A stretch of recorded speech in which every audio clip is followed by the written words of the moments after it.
Bismillah, alhamdulillah, wassalatu wassalamu ala rasulillahi amma ba'd. Assalamu alaikum wa rahmatullahi wa barakatuhu. Құрметті бауырлар, бүгін сол Исра сүресінің жалғасын өтеміз. Алла табарaka ва таала сізбен бізге Исра сүресінің 82-ші аяттарында былай деп мархамат етеді екен. Әйгілі аят: وَنُنَزِّلُ مِنَ الْقُرْآنِ مَا هُوَ شِفَاءٌ وَرَحْمَةٌ لِلْمُؤْمِنِينَ وَلَا يَزِيدُ الظَّالِمِينَ إِلَّا خَسَارًا. Біз Құран-ы Каримде шипа болған нәрсені түсіреміз, және мұъмин адамдар үшін мейірім болған нәрсені түсіреміз. Ал енді залым адамдар болса, тек зияндықтан басқа еш нәрсені арттырмайды дейді. Бір ереже бар. Мысалы, мынандай ереже бар.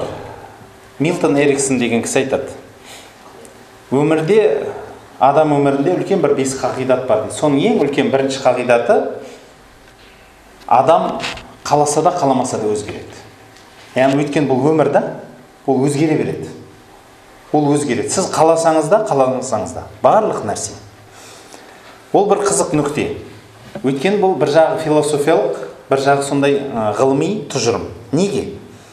Күніге таңертең, сіз таңертең тұрған кезінде сіздің көзқарасыңызға бір жаңа нәрсе қосылады.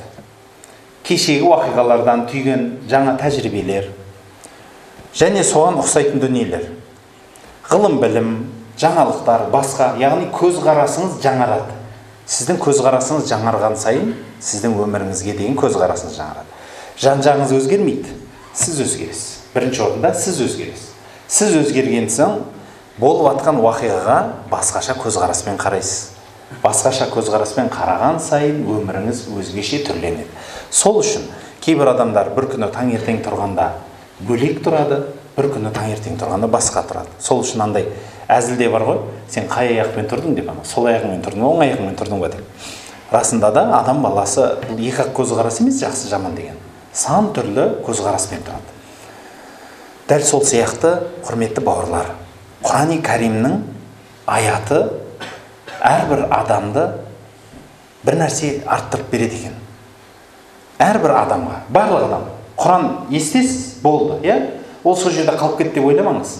Ол сізге бір нәрсе арттырып береді. Е жақсылық, е жамандық. Бірақ оны сіздің әсеріңіз болады. Бұл өмірде дәл сондай. Әрбір секундыңыз, әрбір минутыңыз пайдалы және пайдасыз болып өтеді. Әрбір нәрсе дәл осылай. Ендеше, қазіргі біздің отырысымызда қазір Құран аяттары оқылады, және сол Құран аяттарына тәпсірлер, бірнеше тәпсірлерден жинап алып келген жиынтық түсіндірме өмірге сай түсіндірілуге әрекет жасалынады. Енді осы бір отырысымыздан кейінгі отырыста сіз міндетті түрде өзгересіз. Бірақ ол өзгеріс сізге пайдалы ма, пайдасыз ба? Ақыретіңізге жақын ба, жақын емес па? Және де басқа көптеген сұрақтарға жауап беретіндей өзгеріс болады. Ендеше, мына аятты, Құран аятын бірінші орында осылай түсінеміз. وَنُنَزِّلُ مِنَ الْقُرْآنِ مَا هُوَ شِفَاءٌ وَرَحْمَةٌ لِلْمُؤْمِنِينَ. Мына Құран аяттарын біз шипа және мұъмин адамдар үшін мейірім қылып түсіреміз де, وَلَا يَزِيدُ الظَّالِمِينَ إِلَّا خَسَارًا. Ал залым адамдар тек қана қасірет, қиыншылықты ғана арттырады. Мұъмин адам Құранның аятын естіген кезінде жүрегіне, дертіне шипа және де Алладан болған мейірімге жетеді. Осы екі нәрсе мұъминнің алып кететін үлесі, және де ол міндетті түрдегі үлес. Одан басқа үлестері көп. Ал кәпір адам болса, тек қана зияндық тартады деді. Мына бір аяттың мағынасы қызық. Осы талдайтын аяттың бірнеше түрлі, сан түрлі жағынан келсек болады. Біріншіден, Алла тағала Құран-ы Каримде шипа және мейірім деді. Сол үшін көп адамдар, енді біз осы дүниеде өмір сүргеннен кейін бірінші орында өзі сіздің ойыңызда не бар, соны аласыз ғой. Бір түсінік айтқан кезінде әркім өзінің қазіргі ойындағы, қазіргі мақсаты, қазіргі арманы, сол нәрсеге қарай түсінік алады. Бірақ Құран-ы Карим ең бірінші орында бізді имандылыққа, тура жолға шақыратын, біздің дінімізді, ділімізді, иманымызды реттеп беретін дүние. Бірінші орында. Мысалы, Бақара сүресінде айтады ғой, «Зәликәл китабу ла райба фих». Бұл күмәнсіз мына бір кітап. «Худаллил муттақин». Тақуалы болған, яғни Құдайдан қорқатын адамдарға тура жол. Бірінші назначение, яғни бірінші осы кітаптың бірінші жүзі. Ондай болса, Алла тағала дәл осы мағынаны, тура жол деген мағынаны шипа деп түсіндірді. Неге десе, сіздің жүрегіңізге, күндікке әртүрлі мәліметтерден, әртүрлі нәрселерден күмән кіреді. Иманыңызға әртүрлі қисық дүниелер кіреді. Өйткені сіз бен біз тіршілік егесіміз.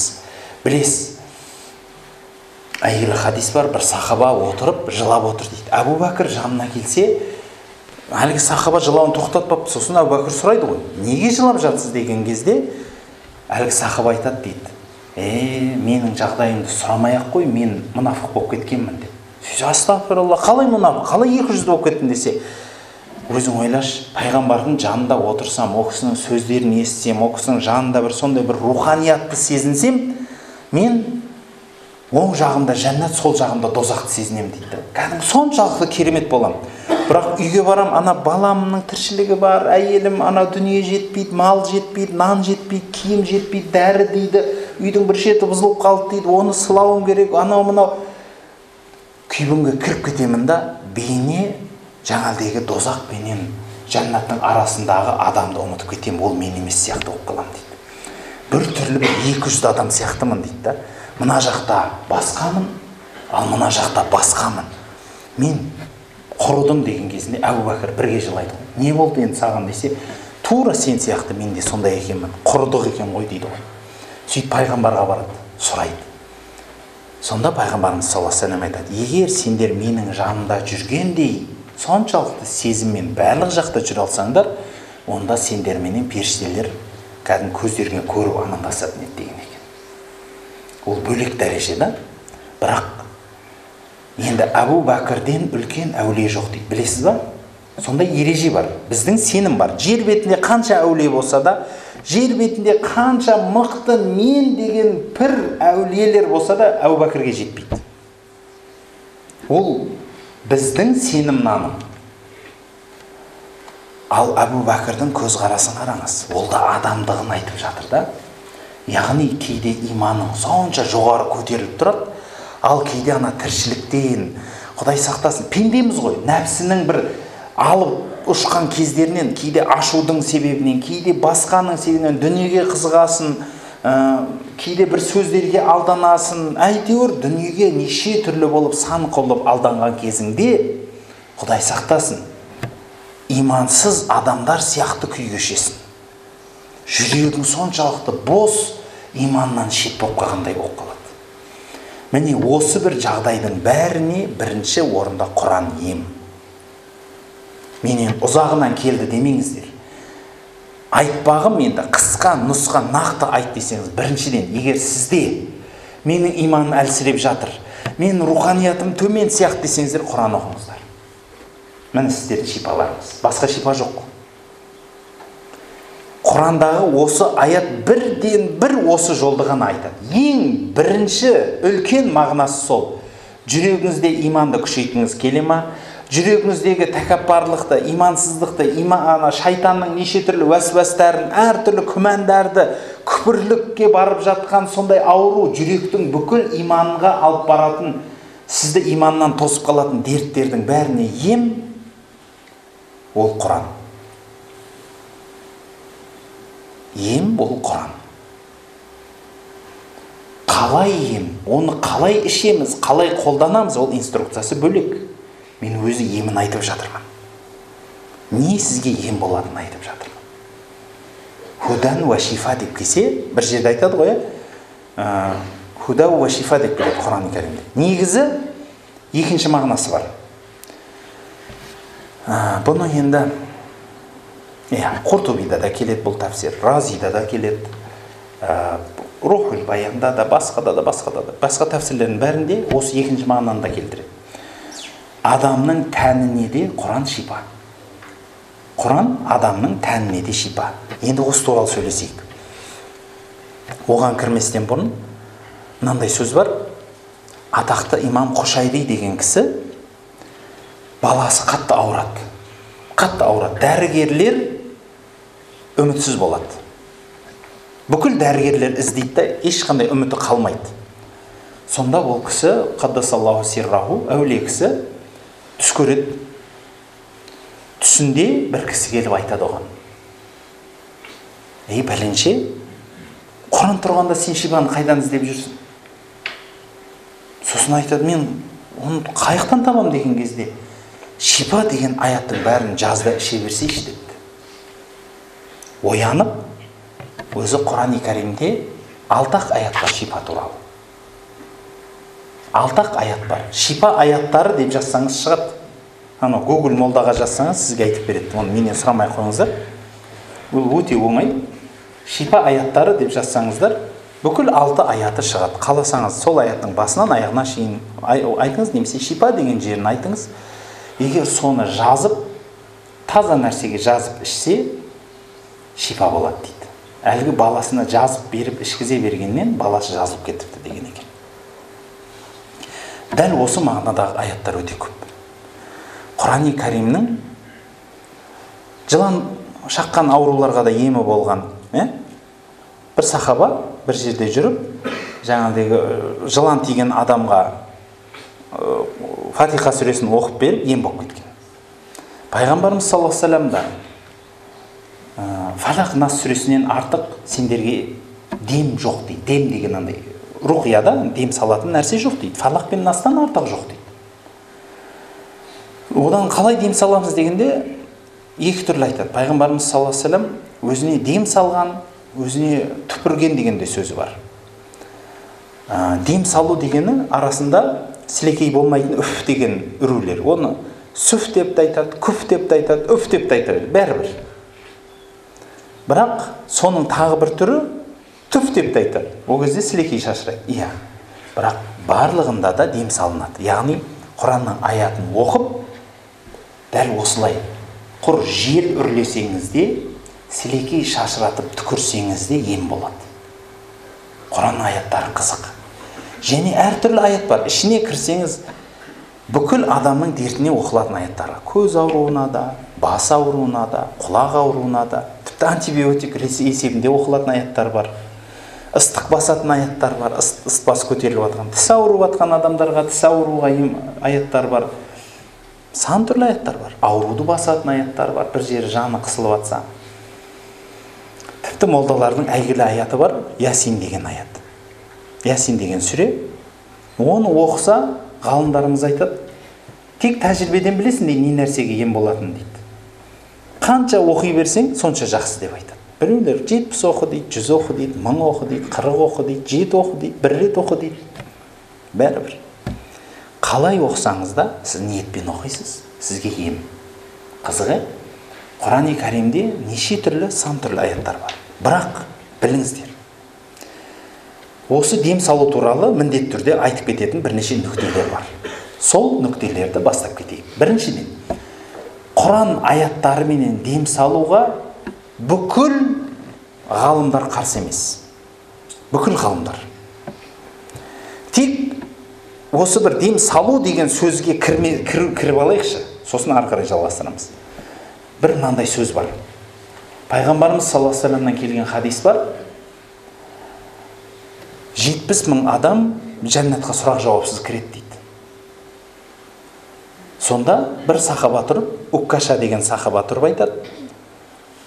Мен де солардан болайыншы, я Расулалла, дұға қылыңызшы десе, мен дұға қылам, сен де солардан боласың дейді. Тағы бір сахаба тұрып айтады, маған да дұға қылыңызшы десе, сенен Уккаша озып кетті дейді.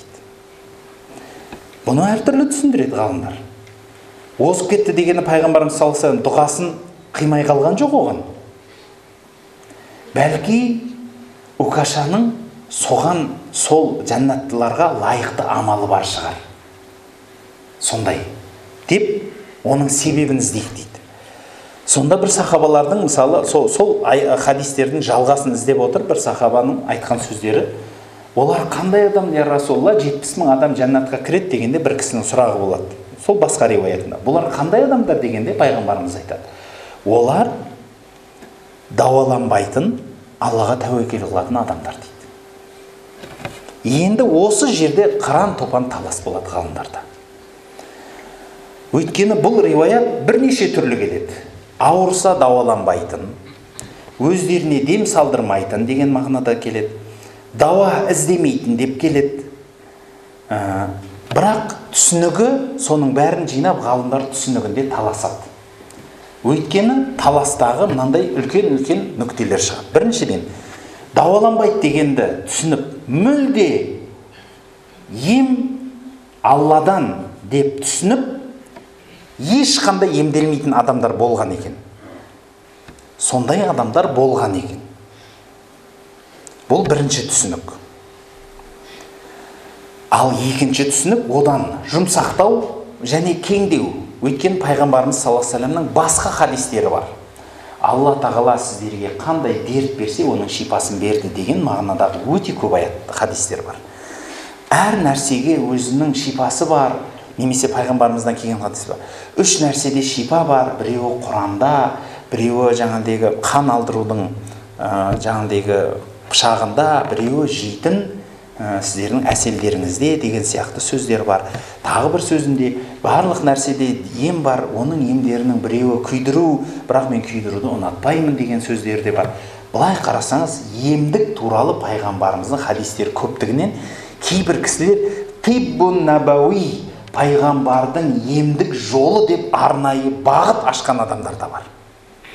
Сөйтіп алып, мысалы солардың біреуі менің ұстазым Абдул-Маджид Зиндани, осы хадистердің ішінен іздеп жүріп, спидке ем тауып, 20-ға жуық адамды емдеп шықты. Пайғамбарымыздың хадисіндегі емдерді алып. Және де сол еміне әлемдік деңгейде патент алған. Қызық. Яғни, бір адамдар сол бағытқа қарай кетті. Тіпті кейбіреулер пайғамбарымыздың емі деп арнайы бір дәрі-дәрмек жасайды, арнайы біреулер Құранменен емдейді. Яғни осындай бір үлкен бағыт бар. Ендеше пайғамбарымыз саллаллаху алейхи вассаламның шипа туралы айтылған хадистерін назарда тұтып, екінші ғалымдардың сөзін алсақ, бұлар кеңірек айтылған ғалымдардың сөздері, бұлар әрбір нәрсеге, дертке шипа берген, оның шипасы мынандай демекші болса, ендеше емделіңдер деген тіпті бұйрығы бар пайғамбарымыздың. Сондықтан ем іздеуіміз керек дейді. Ал енді сұрақ шығады ғой, пайғамбарымыз 70 000 адам сұрақ жауапсыз жәннатқа кіру жақсы ма, жоқ басыңа ауруына аналген ішіп алып жәннаттан айырылып қалған жақсы ма деген сұрақ шығады ғой. Сосын біреулер емделмеді ғой десе, ғалымдарымыз жинап айтады. Жоқ, бұл кісі пайғамбарымыз саллаллаху алейхи вассалам олай дегісі келген жоқ. Бәлки бұл хадисті біз былай жинаймыз дейді. Олар емделмейтін еді деген мағына ем Алладан екен. Бұл өйткені одан кейінгі сөз оны айтып тұр. Ва аля раббихим ятаваккалун. Олар Раббысына тәуекел етеді деген сөз. Мысалы, сіз бір дәріні ішетін болсаңыз, дәріге сенбейсіз. Бәлки Аллаға сеніп ішесіз. Дәрі жай ғана себепкер.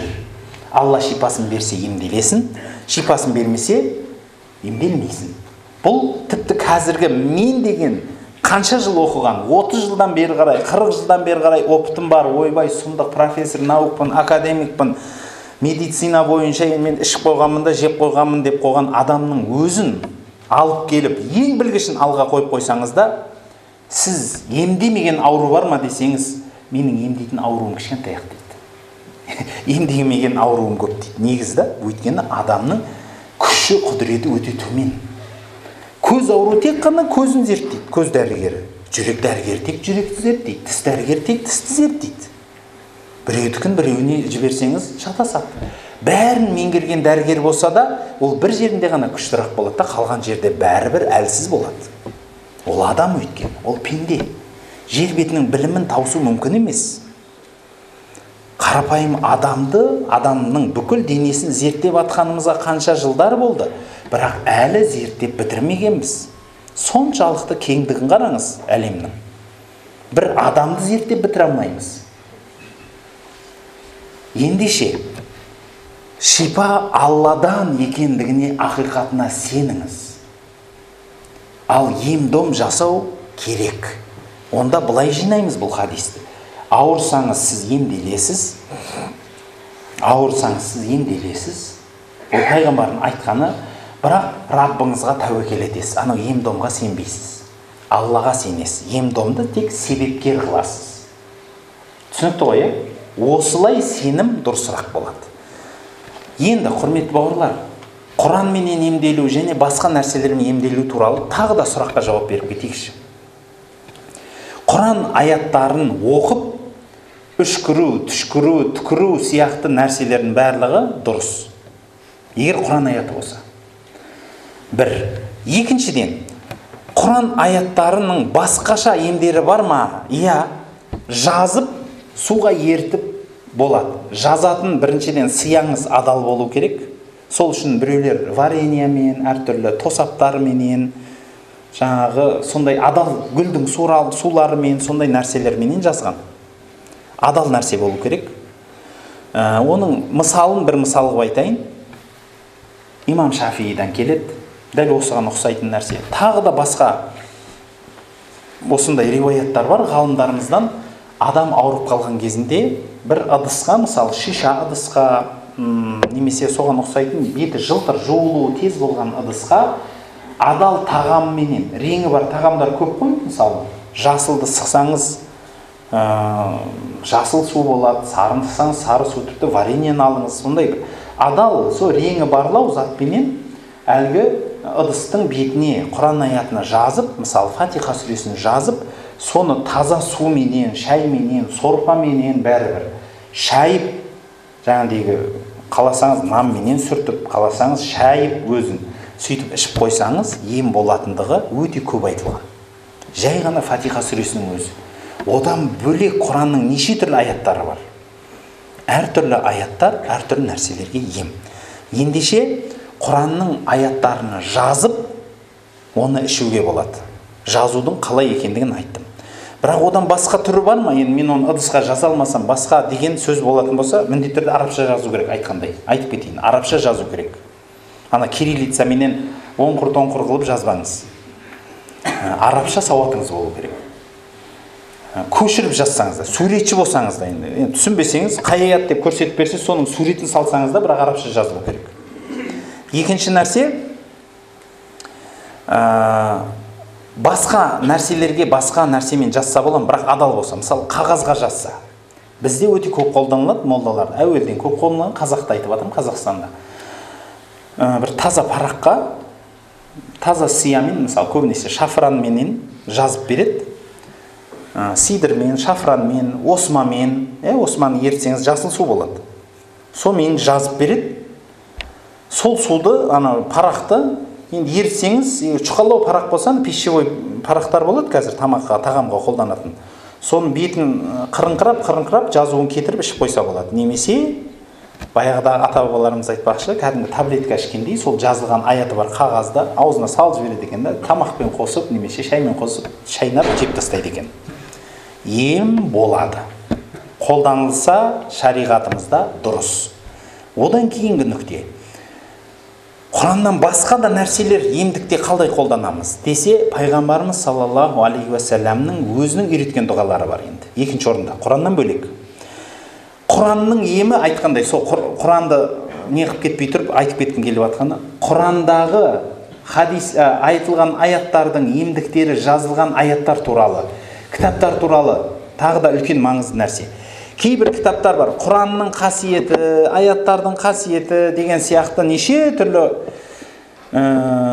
солақай кітаптар бар. Жаман мағынада айтып жатырмын мен солақай деп. Өте дұрыс емес кітаптар бар. Бірінші дұрыс еместігі, олар ешқашан сараптамадан өтпеген, маман адам қарамаған, оны жазған адам қаяқтан тауып алғанын Құдай біледі. Оған сеніп, көзіңізге деп басқа жеріңізге оқып алып, үш құлақты, төрт басты болып отырмаңыз, айдақар болып. Енді әзіл ретінде айтып жатқаным ғой енді. Бірақ айтатыным құрметті бауырлар, енді үш басты айдақар болып кетпесеңіз де, Құдай сақтасын, енді Құранның аяты ғой, қандай зияны бар десеңіз, зияны жоқ оның ешқандай да. Бірақ Сіз ол аяттың ішіне не қосылғанын егер арабша сауатыңыз болса білмейсіз. Кейбіреулер сан қосып жібереді. Кейбіреулер бір аяттың сөзін тастап кетеді әдейі. Ортасына басқа нәрсе қосып жіберу ықтималдары өте көп бұл кітаптарда.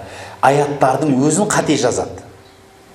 Ал ол қате жазылған аятқа саналмайды ғой. 2-3 сөз тастап кеткесін қандай ол аят болады ол?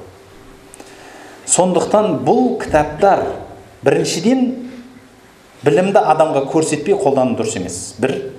Екіншіден, жалпы шариғатымызда сондай кітаптар бар ма өзі көретін десек, бұл кітаптар біріншіден. Екіншіден, бұны пайғамбарымыз өзі бұлай нақты арнайы бір үйреткені бар ма? Мынау аят мынаған оқылады, мынау іш ауруға, мынау түс ауруға деген сұраққа біріншіден, құрметті бауырлар, Құранның аяттары, оның қолдану әдістерін бәрі тек тәжірибемен. Ғалымдарымыз бұның барлығын тек тәжірибемен қолданған. Сол үшін мысалы бір адамға жын тиіп қалғанда молдаларымыз 40 рет Ясин сүресін оқиды. Бірақ бұл 40 деген санның тәжірибеден келгендігі. 39 оқып қойса дәл ондай эффект болмайды. Қызық тәжірибеде 40 оқылады, әсер болады. 41 болып кетеді, әсері басқаша болады бәрібір. 40 болғаны дұрыс. Бұл тәжірибеден келеді. Өйткені бұндай сан жоқ қой шариғатымызда. Қайдан келген десеңіздер, құрметті бауырлар, 40 деген сан шариғатта бар. Айтылған ол. Тіпті 7 деген сан да бар. Мысалы, сол үшін имам Науауи өзінің бір кітаптарында Құран аяттарын ендігі үшін оқысаң 7-7-ден оқышы деген сөз бар. Өйткені Құран-ы Кәрімнің бірінші сүресі, Фатиха сүресі 7 аят. Одан бөлек Саба Масания деген сөз бар. Пайғамбарымыз өзі кейбір дұғаларда 7 рет айт, кейбір нәрселерде тазартып жуған кезде 7 рет жу, 7 түрлі жәннат, 8 түрлі жәннат есігі, 7 түрлі дозақтың есігі, 7 деген ана жерде де, мына жерде де өте көп келген. Санның өзінің бір ерекшелігі болды. Дәл сол сияқты 40 дегенде де сондай пайғамбарымның хадистеріне көңіл бөлсеңіз мысалдар көп. 40 күн, 40 бір нәрсе, мынау сол үшін болса керек. Сопылық дәстүрінде ұстаз өзінің қарауында отырғызып бір адамды тәрбиелегенде шілдеге отырғызады. Шілде деген 40 деген сөз. 40 күн отырғызып қояды. Бірақ шілдені әркім әртүрлі түсінеді. Оның өзінің 2 түрлі пікірі бар. Шілде деген сөз негізі парсы сөзі. Шіл ясин деген сөздің мағынасы парсы сөзінен алынған. Чехел 40 деген сөз ғой енді. 40, чахар деген 4, содан чил ясин, чил 40 болады. Сол чардан шыққан 40 ондықтар келеді. Сол чил ясин, яғни 40 ясин деген сөзе, сол шілде деген сөзде содан шыққан. 40 деген сөз, шілде. Мына қыстың шілдесі деген сөз 40 күн. Жаздың шілдесі деген сөз 40 күн. Шілде, чилля деген сөзден шыққан. 40-тық деген мағынаны береді. Бала туылғанда да 40-нан шықсын. Әйел еркек үйленген кезде де келін 40-нан шықсын деген сөздер тұрады. Бірақ 40-ты әртүрлі шығарады, біліп алыңыздар. Ол 40 деп, толық күнді түнді есептеп 40 қылатыны бар, о кезде 80 болып кетеді деп айтады біреулер. 40 деп, күнді түнді екеуін қосып 20 қылатыны бар. Сол үшін кейбір халықта адам өлгеннен кейін 20-лығы деген дәстүр бар. 40 деген 20-лығы деген екеуі бір мағына. Өйткені күні түнін санаған бір халық, мүлде күн дегенде түнімен қосып санаған бір халық. Мағынасы 40-ты білдіреді. Енді осы 40 санында бір ерекшелік бар болғандықтан ғалымдарымыз 40-ты алады. Дәл сол сияқты 70 деген санда да ерекшелік бар. Сол үшін кейбір аяттар, кейбір Құранның нәрселері 70 рет оқылады.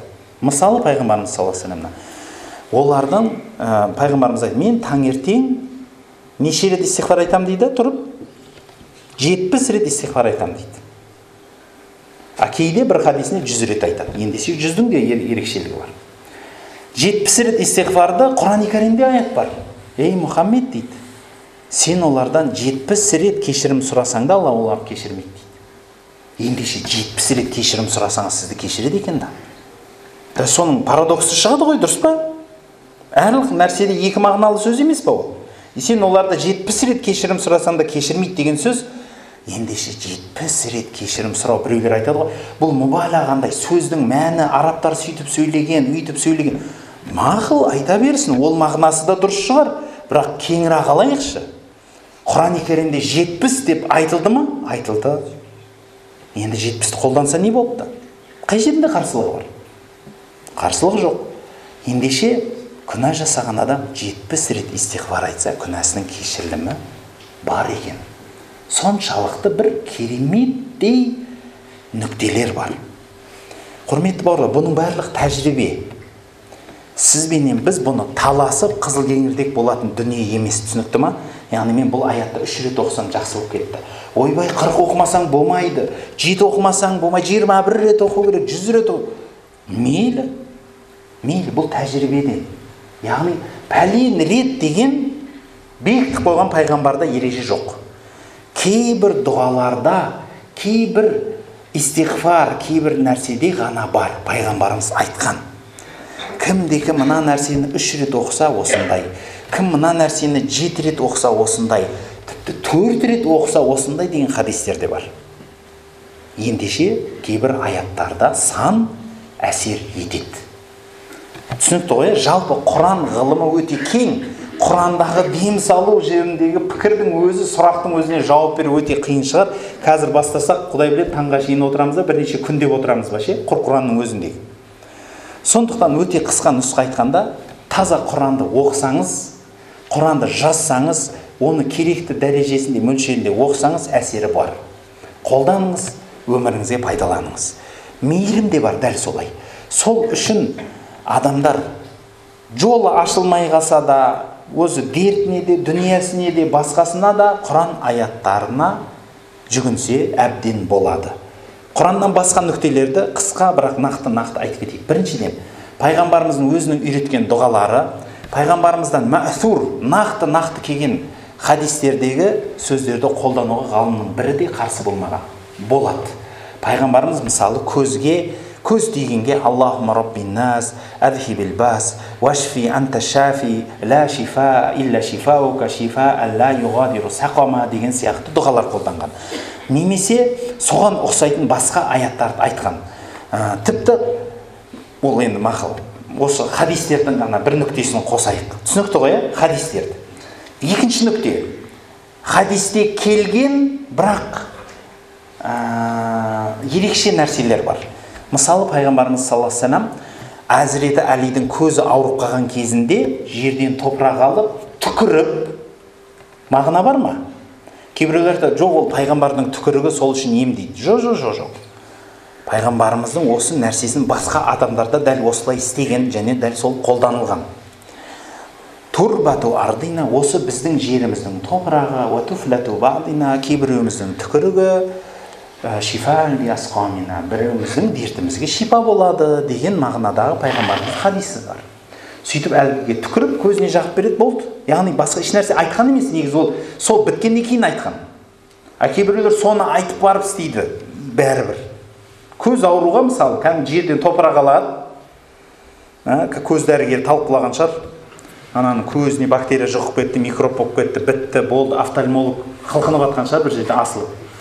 Бірақ қанша қылқынсаңыз да ғой, офтальмолог қанша жағынан болсаңыз да, пайғамбардың емі және бұл қолданылған нәрсені айтып. Оның көзінің ішін бақырайтып қойып топырақ септеп жатқан жоқ. Көзінің жұмық сыртынан. Енді офтальмолог есін жиған шығар деп ойлаймын, су ішсін. Құрметті бауырлар, кішкентай не беріп қойыңыздар, осы дәрі беріп қойыңыздар. Давлениесін өлшеп алсын, демін бассын. Топырақ түкіргесін лай болады, сол лайды кәдімгі көзіне сүрме сияқты жаққан. Сыртынан, қабағына. Осылайша пайғамбарымыздың сүрмемен де емделген. Енді бұл емдік жағынан соңғы жақтарын айтам. Енді осындай қолдануда басқа да әдістер бар. Яғни еш нәрсе оқылмайтын бір нәрсені қолданатын әдістер бар. Солардың біреуі, бұл пайғамбарымыздан сұраған әдістердің біреуі, бір адамның еркектігі болмай қалады. Бір кісінің не істейміз дегенде бір кісі айтады оған. Пайғамбар айтпайды, бір кісі айтады. Сен дейді, екі басты балтаны алып алды, пожарныйларда болады олар, бұрын көп болған. Қазір пожарный ғана қолданады оны. Екі басты балта, сол екі жүзді балтаны аласың, сөйтіп сонымен отын шап дейді, екі жағымен де. Сөйт та, сол балтаның басын жұлып ал да, шапқан отыныңды бір арқа отыныңның үстіне қой да, от жағып жібер дейді. Анау қызсын, қап-қызыл болады балта енді. Сол болғаннан кейін соның үстіне дәрет сындыр дейді. Иә, дәрет сындырады, бәрі жұмыс істеп кетеді. Еркекті қайтып келеді. Пайғамбарымыз бұған қарсы сөз айтпаған. Сахабалар қарсы сөз айтпаған. Яғни бір нәрсе айып деген емес, бірақ бір нәрсені істеген. Оны біреулер бұлай деп түсіндіреді. Енді ана жерде оттан жын қашады, ана неғылған кезінде дәрет сындырғанда содан қатты пардан, сол жын қорқып кетіп, қашып кетіп қалып, енді оны көріп келсе айта берер енді. Бірақ қалай болса да бір ем. Мысалы, көзіне теріскен шыққан адам қолына жіп тағып жүреді, білесіздер ме? Ол ем. Негізді қолдануға болады ол. Тағы соған ұқсайтын әдістер бар. Сіздер күлесіздер, бірақ бізде қазақта сондай ем бар. Тіліне теріскен шығады біреудің. Енді күлетін шығарсыздар, жоқ қолданған емессіздер ма? Кім қолданды? Тіліңе теріскен шықты деген сөз кім қолданған? Білесіздер ме? Қол көтеріңіздерші. Тіліме теріскен шықты деп 3 рет жауап айтылады. Білмейсіздер ме? Кемпір шал жоқ па не үйде? 3 адал нәрсе, 3 арам нәрсені айтылады. Бұл ем негізі. Тіл ойлады ғой, соны теріскен деп айтады бізде. Кішкентай ойлып қалады жері қызар. Қалай емдейді десе айтады. Ол ашқарынға айтылады да негізі. Ашқарынға тұрасыз да, бір адамнан сұрайсыз. Любой адам бәрі, еркек, әйел, үлкен, кіші бәрі. Сұрап айтасыз. Ол 3 арам, 3 адал нәрсеге сізді посылать ету керек, жолдау керек. Бұл айтасыз, тіліме теріскен шықты деген кезінде, иә, ол біздің қазақ сәл анайлау халық болған ғой.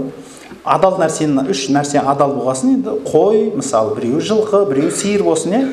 Сол заттың артына деп айтады. Енді артына емес, жаңағы кәдімгі анайы айтасыз да. Енді ұят болса да айтайық, иә, қойдың көтіне деп айтады. Осылайша 3 нәрсе айтылады. Сосын дәл 3 арам нәрсе айтылады. Ит, мысалы мысық, мысалы доңыз, иә? Деп 3-еуін айтасыз. Ол да пәленшеге, түгеншеге деді. Сосын енді оның ар жағы бар ғой негізі. Не істесе жазылады деген кезінде айтады. Мен қазір анау үйдің артына бар үлкен дәретке отырамын, сен соны жаласаң жазылады деп айтады. Соған сіз дейсіз. Қазір де жеркен болса, тура сондай деп тіл шығарасыз ғой, болды. Теріскеніңіз кетіп қалады түске дейінше. Бір қызықты не, иә?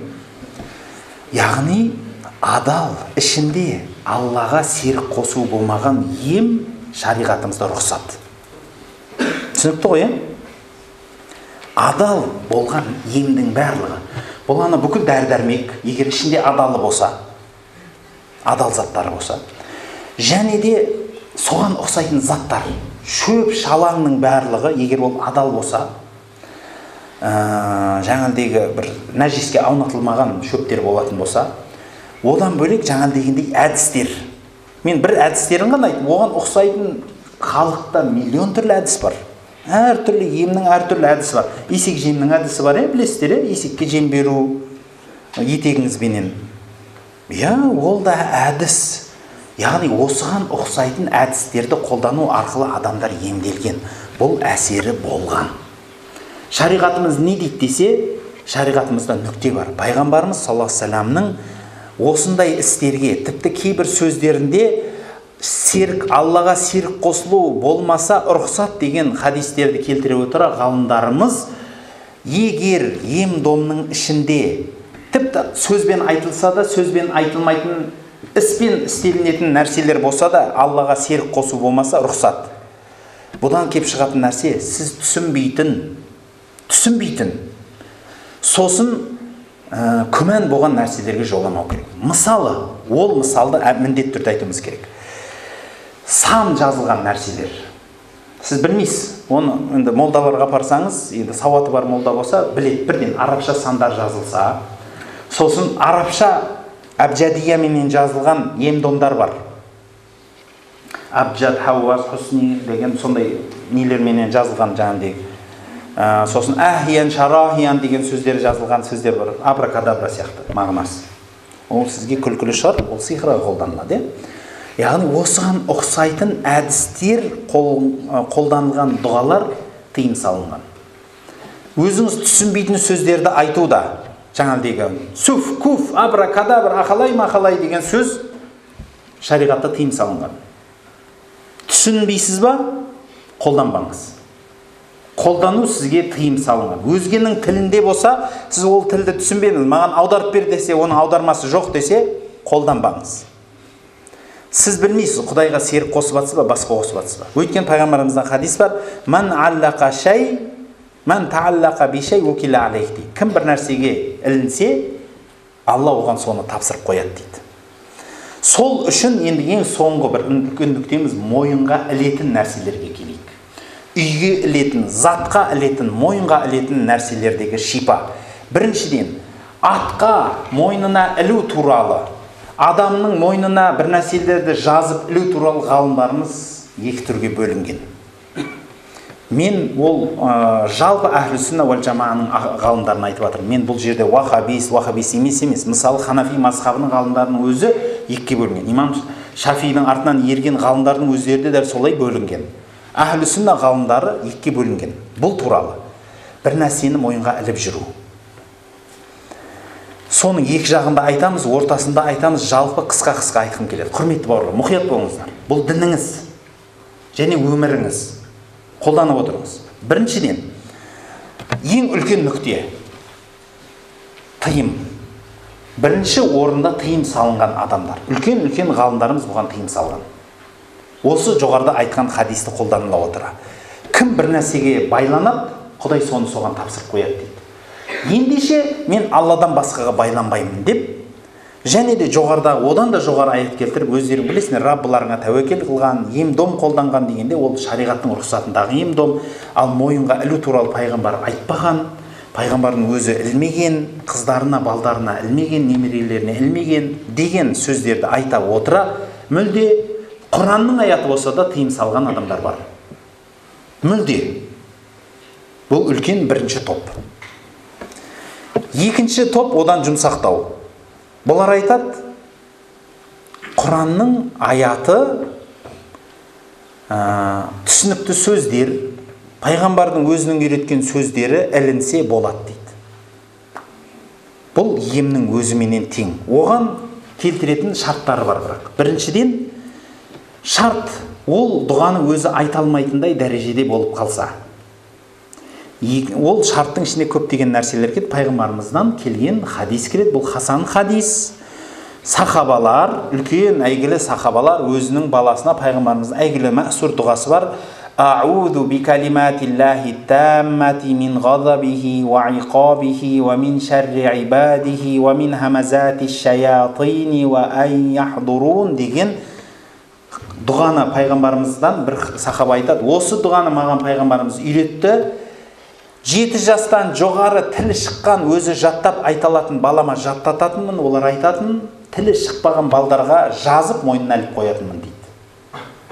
Ендеше сахабалар мойнына ілді. Бұл ешқандай ширк емес деп ғалымдарымыз мысал келтіреді. Бұл сөз болса Құранның аяты одан да жоғары тұрады деп Құран аятын оқылуға айтады. Тек бұларға қарсы болатын бір хадистің түпкі мағынасы сол хадисте келетіндігі көз үшін ілінген нәрселерге пайғамбарымыз нақты айтқан сөздер бар. Тәулия, басқа, уадия, соларға сенетін болса деген хадистерді айтылып отыра, бұлардың мағынасы айтылады. Махаббат үшін, екі жасты бір-біріне махаббат қылып қою үшін, көзден қорғану үшін, тағы не, береке үшін болса керек. Үшіншісі, осы үш үлкен нүкте пайғамбардың сөзінен тыйым келген. Осы үш нәрсе үшін тіпті кейбіреулері сол ішінде, солардың ішінде, рұқсат бергендердің ішінде де қарсы шығады. Осы үш нәрсеге мойынға ілуге болмайды дейді. Көзден қорғайды деп мойынға ілуге болмайды. Құранның аяты болса да дейді. Көзден қорғайды деп, жаңағы не, жолыңды аштырады деп, немесе тағы да соған ұқсас бір 2-3 мағынада жаңа бір-бірін жабыстырып, бір-бірін жақсы көргіздіріп қояды деген мағынада ілсе болмайды. Өйткені көпшілік сахабалар дәл осыны лағнет деген. Соны ілген адам соған байланып қалсын деп лағнет деген. Өте қиын мәселе. Сондықтан тыйым салынған шарттар бар. Содан абайлау керек. Өте қысқа айтып жатырмын, ренжімеңіздер. Үшінші нүкте, бұның барлығына жалпылама шариғатқа қарсы болмаса болады деп рұқсат беріп тастаған азаматтар бар. Олар өте азшылық еді.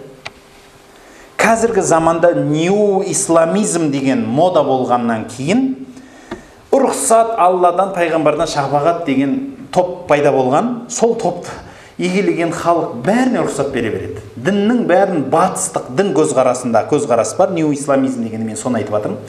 Яғни сен мына жерде орамал тағып, ана жерде тақпасаң бола береді. Арағы бар столда отыра берсең бола береді. Хижабты тақпай жүре берсең бола береді. Ана жерде мынандай қылсаң бола береді. Туалеттің ішінде намаз оқи берсең бола береді. Соған ұқсайтын бола береттің ішінде үйіңде мүсін болса да бола береді. Музыканың любойы бола береді. Жаңағыдегі әртүрлі бәрі бола береді. Тағы бола береттің не?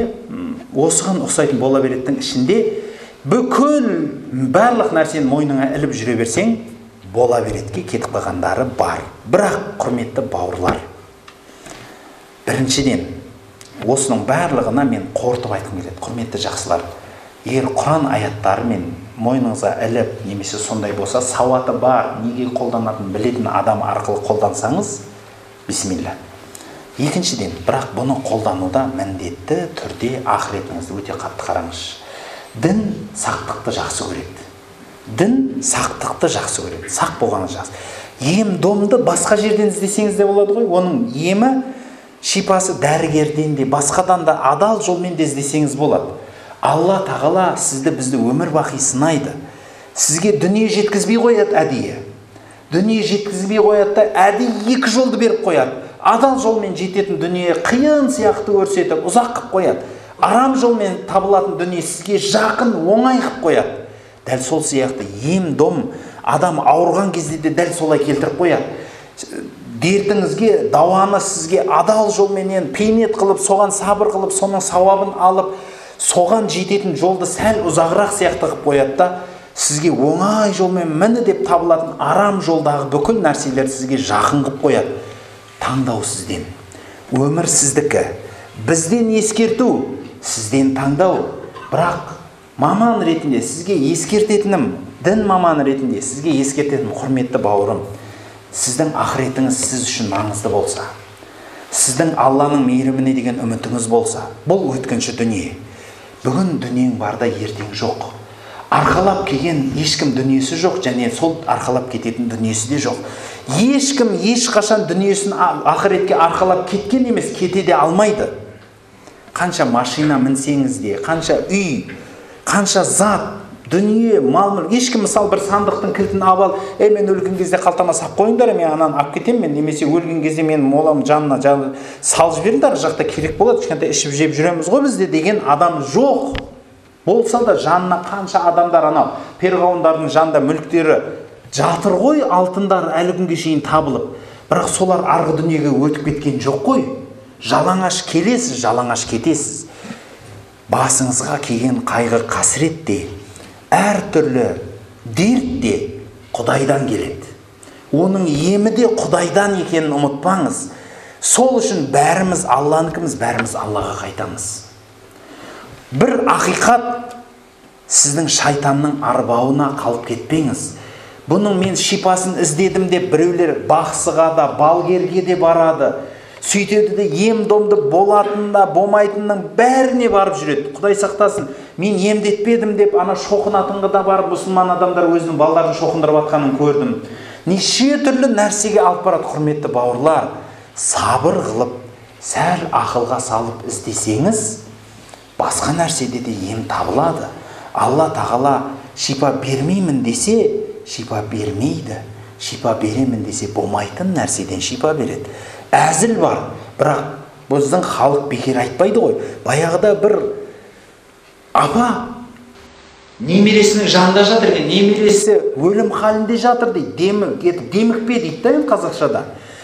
Дем аламайды дейді. Деп көгеріп бара жатыр дейді, кетіп бара жатыр дейді.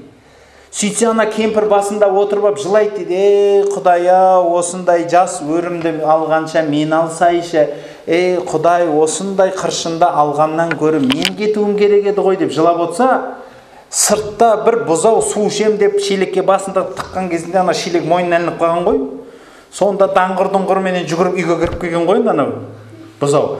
Дүкір-дүкір төрт аяқ, басында даңғыр-дұңғыр шелегі бар, тақырлатып бастырып кіріп келгенде ана кемпір айтады дейді: ойбай, алатының мынау жатыр, мен емес деп. Сөйтсе ана немересі ана көріп жатыр ма не екен, ахай деп күлем деп бір күшенсе, тамағында сыздауық шыққан екен, жарылып кетіп ем болыпты дейді.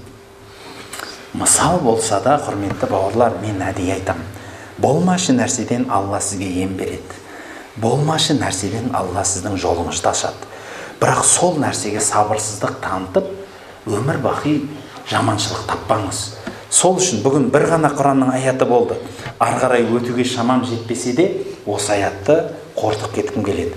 وَنُنَزِّلُ مِنَ الْقُرْآنِ مَا هُوَ شِفَاءٌ وَرَحْمَةٌ لِلْمُؤْمِنِينَ وَلَا يَزِيدُ الظَّالِمِينَ إِلَّا خَسَارًا. Біз мүмин адамдарға мейірім және шипа етіп, Құран аяттарынан түсіреміз. Құран аяттарынан, яғни ішінен теріп іздей береді екенсіз. Мейірімді де содан табасыз. Яғни жолыңыз болмай жатса, өміріңіз қысылып бара жатса да, Құран оқыңыз. Сол үшін Құран хатым жаса деп айтатын сол. Жолың болмай ма? Құранның бәрін бастан аяқ оқып шық. Ауырып жатса да, Құранның бәрін бастан аяқ оқып шық. Ішінде сіз білмеген шипа аятын оқып кетесіз. Сонан соң وَلَا يَزِيدُ الظَّالِمِينَ إِلَّا خَسَارًا. Ал залым болған адамдар өзінің өзіне қасіреттен басқан арттырмайды. Ендеше Құдайға сенген адам шипа табады. Құдайға сенген адам жолын табады. Құдайға сенген адам жүрегін емдейді. Екі дүниесін абат қылады. Құдайға сенбеген адам Құран-ы Кәримнің аяттарын естіп тұрып дозаққа жақындайды. Осы нәрсені үлкен қасірет бар ма екен? Субханакаллахумма бихамдик, ашхаду ан ла илаха илля анта, астағфирука ва атубу илейк. Илахи Раббым, өзіңнің тура жолыңнан бізді тайдырмағайсың. Раббым, Аллахым, қол жайып отыр екенбіз. Ұлы пайғамбарымыз саллаллаху алейхи ва салламның етегінен ұстаушылардан қыл, және одан айырма. Сол ұлы заттың сұхбатында отыруды нәсіп еткейсің. Аллахумма салли аля сайидина Мухаммадин фил ауалин, وصلى على سيدنا محمد في الآخرين، وصلى على سيدنا محمد في الملأ الأعلى إلى يوم الدين، وسلم تسليما كثيرا عدد ما أحاط به علمك وخط به قلمك وأحصاه كتابك. وارض اللهم عن ساداتنا أبي بكر وعمر وعثمان وعلي وعن الصحابة وعن التابعين وتابعيهم بإحسان إلى يوم الدين، وسلم تسليما كثيرا برحمتك يا رب.